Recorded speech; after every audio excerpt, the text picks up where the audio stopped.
Hello and welcome to the gallery. My name is Jon and today we are going to turn this into that.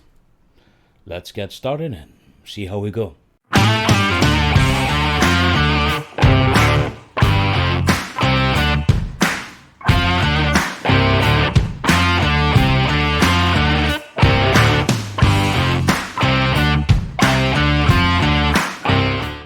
Now I'm not gonna bore you with all the details of how I did this and how I did that. Suffice to say, the products I used is mainly crap I found around the house.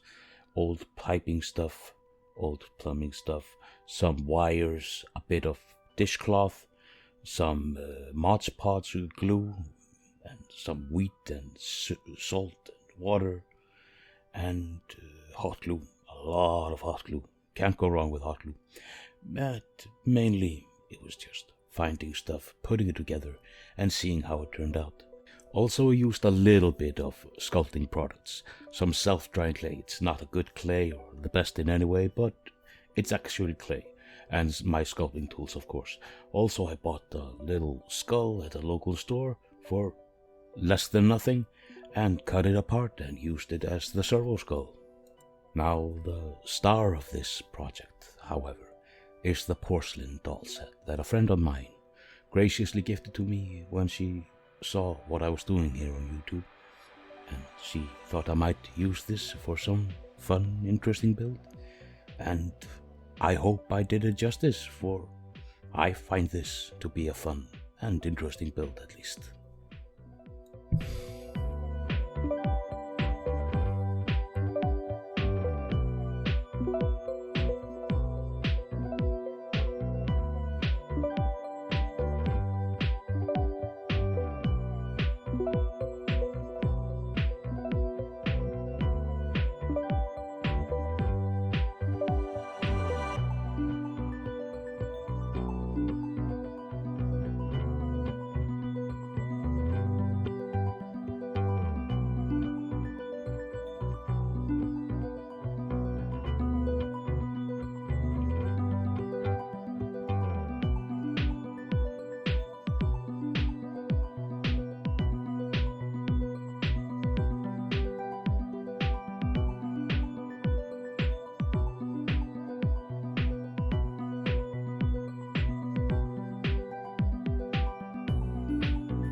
Now, even though building this was a lot of fun, painting it will be even more so. Without further ado, just sit back and let's get started. Now, I'm not gonna go over every single color I used, well, at least not in dialogue. I'll be throwing that up on the screen here. But the main thing is I started with a dark brown color, just a no-name acrylic color, just to strengthen up the hood a little bit. Then I did a little bit of airbrushing with my crap old airbrush, black underneath, and then zenithal highlighting white on top of that. Just mainly on the skin, just to get the feeling of light there. We won't be using it much on the skin, but it helps to have it before you start. And also, of course, on the skull, and it'll be much more visible on the skull, because skulls are inherently a bit on the white side. Then I'm using contrast again. I like using contrast, but I'm not a big fan on using contrast in the regular way. So I'm dabbing a bit of the skeletal horde on it, and I'm going rough with this. It's a dirty old skull.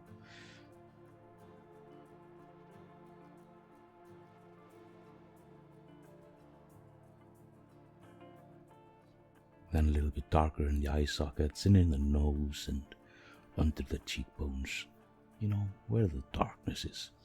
Also dabbing a little bit more on it of the same dark contrast here and there, dirtying it up, griming it up a bit. The skull has been wandering around for years and years, and it gets a little bit dirty. I mean, it's not going to clean itself, that's obvious. And let's make it a little bit more white again, because it's gotten quite dirty.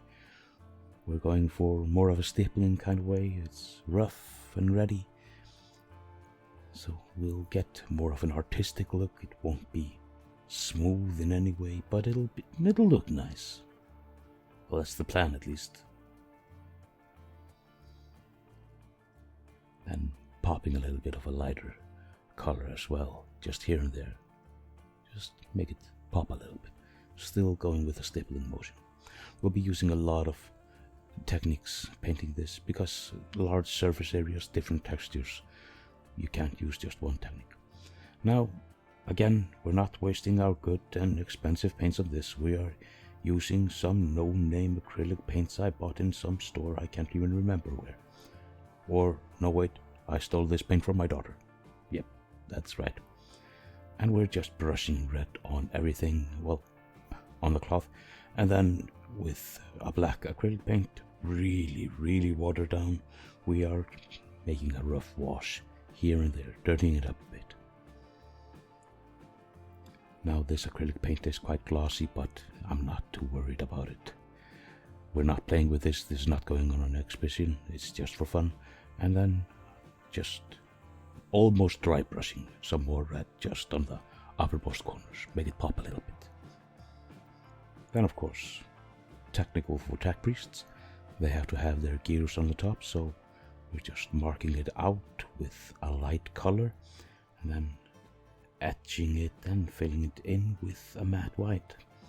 Now we're here on the skin of the Techpriest, and we're using really watered down Vallejo colors and Citadel palette witch flesh as the highlight.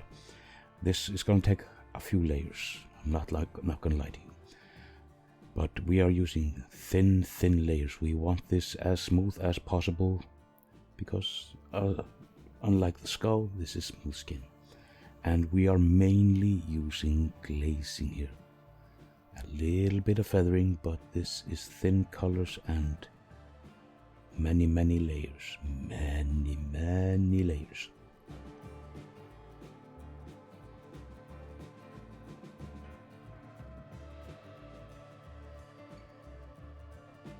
Like you see, many layers of glazing and highlighting. And now we are going into the brightest color. When we finish off this color, we also use the mid-tone again, and we really thin it out and glaze it over. And because metallic contraptions stuck to your face might hurt a bit, let's throw some red around every bit of metallic contraption on the face, and we are stapling the shade a little bit around to make it a little bit rough. And then a little bit of purple around the eye, on the lips, and here and there to make this unhealthy, bruised, pallid flesh tone. Because, let's face it, a Techpriest isn't really putting up makeup in the morning, are they? And now for the eyes, we'll be using the same technique for both the eyes and the lenses. I'm putting in a base color, a really thick layer of a darker color, and then putting in a lighter color and mixing it, well, wet blending it, but really thick and irregular in the eye, and then a little bit of dollop in the middle. And now we're into the metallics. We have 3 metallics that we're using: a silver one, a gold one, and a bronze one. And the silver one goes on the bigger plates. Then I decided to put gold on the Techpriest himself, and, well, more gold than bronze, and then more bronze on the skull, just to give it a little bit of differentiation, because the Techpriest is one entity and the servoskull is a different entity, so they might not share the same look. This will also be evident once we start putting in different shades on the metallics, because the skull will be quite a lot dirtier than the actual Techpriest.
And now to counteract the blue eye, we're putting in red lenses. We're using the same method as before.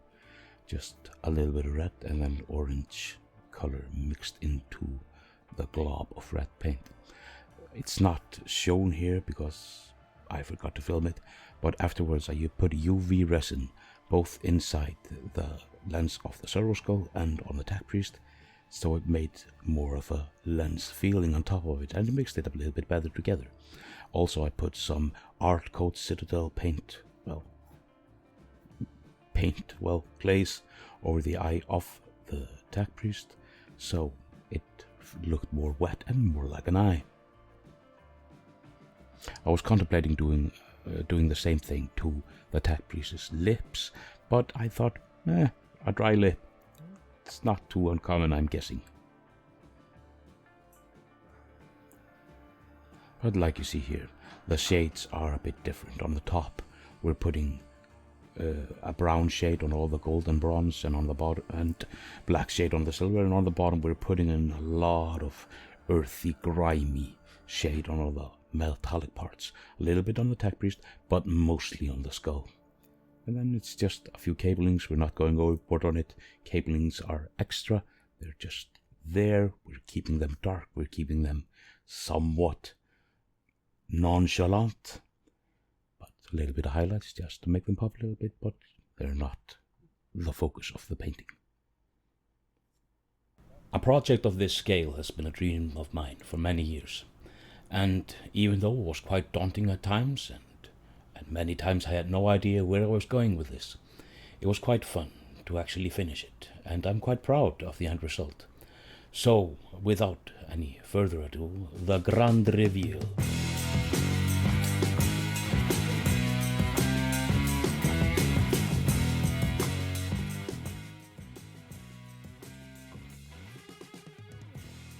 Thank you very much for joining me here today. There are links in the description for all kinds of stuff, social media, Patreon, all kinds of stuff like that. You do with it what you will. Like, share, subscribe, yell it from the mountains. But until next time, farewell.